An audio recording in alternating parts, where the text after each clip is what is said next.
प्रथम स्कंद प्रथम अध्याय श्लोक 1 से 9 का हिंदी अनुवाद। श्री सूत जी से सोनक आदि ऋषियों का प्रश्न। मंगलाचरण। जिस परम सत्य से इस संसार की सृष्टि होती है वही संसार की रक्षा करता है और अंत में उसका प्रलय भी करता है। वह परमात्मा हर सच्ची चीज में व्याप्त है, लेकिन असत्य से अलग रहता है।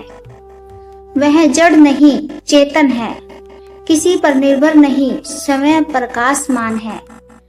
वह ब्रह्मा या हिरण्यगर्भ भी नहीं है, बल्कि उसने अपने संकल्प मात्र से ही वेद ज्ञान को जन्म दिया है। उसी परमात्मा के बारे में बड़े बड़े विद्वान भी भ्रम में पड़ जाते हैं।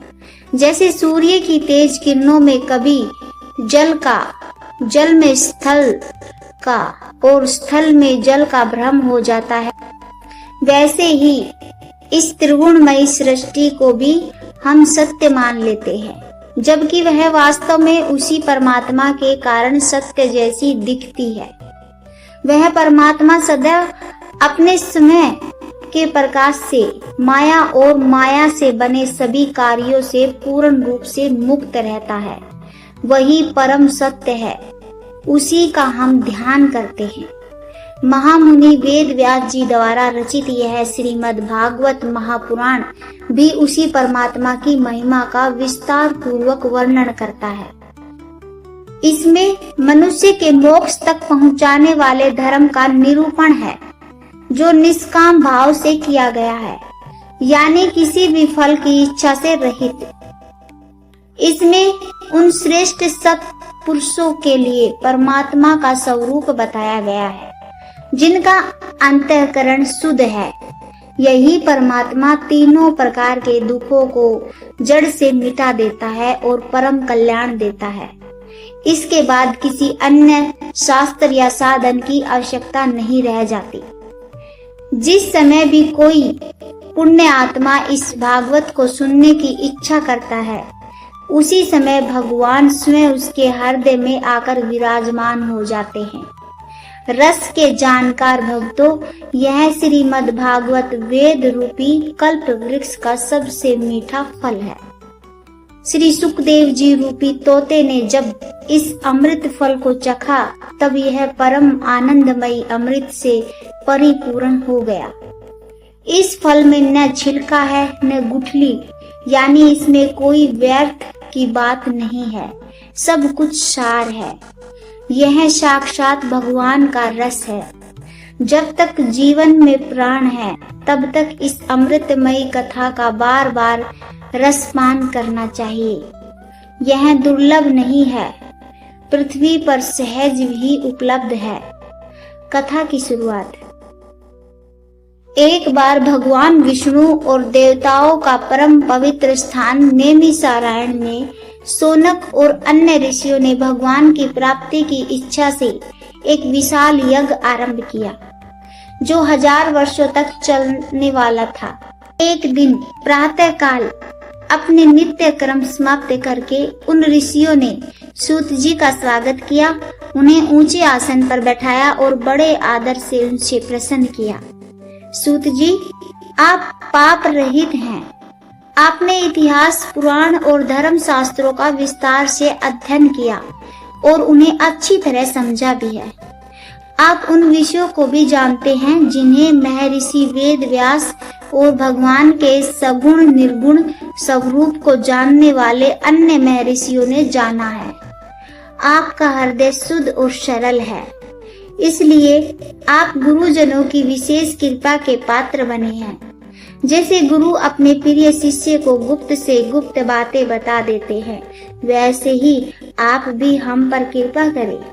कृपा करके बताइए, आपने वेद शास्त्रों, पुराणों और गुरुजनों की शिक्षाओं में से कलयुग के जीवों के लिए सबसे बड़ा और सच्चा कल्याण करने वाला साधन क्या निश्चित किया है।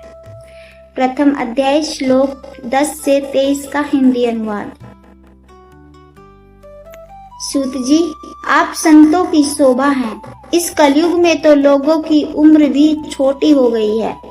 साधना और भक्ति करने में लोगों की रुचि भी कम रह गई है। आजकल लोग आलसी हो गए हैं, उनका भाग्य भी मंद हो गया है और समझ भी कम है। ऊपर से वे अनेक तरह की कठिनाइयों और बाधाओं से घिरे रहते हैं। शास्त्र भी बहुत हैं, पर उनमें सीधा साधा एक ही साधन नहीं बताया गया, बल्कि अनेक क्रम बताए हैं। वे शास्त्र इतने बड़े और विशाल हैं कि उन्हें पूरा पढ़ना या सुनना भी कठिन है। आप दयालु हैं, कृपया करके अपनी बुद्धि से उन सब का सार निकालकर हमें सुनाइए, ताकि हमारे दिल की अशुद्धि दूर हो जाए और हमें परम कल्याण प्राप्त हो। प्यारे सूत जी, आपका कल्याण हो। आप तो जानते ही हैं कि यदुवंश के रक्षक भक्तों के प्यारे भगवान श्री कृष्ण ने देवकी माता के गर्भ से क्यों जन्म लिया था।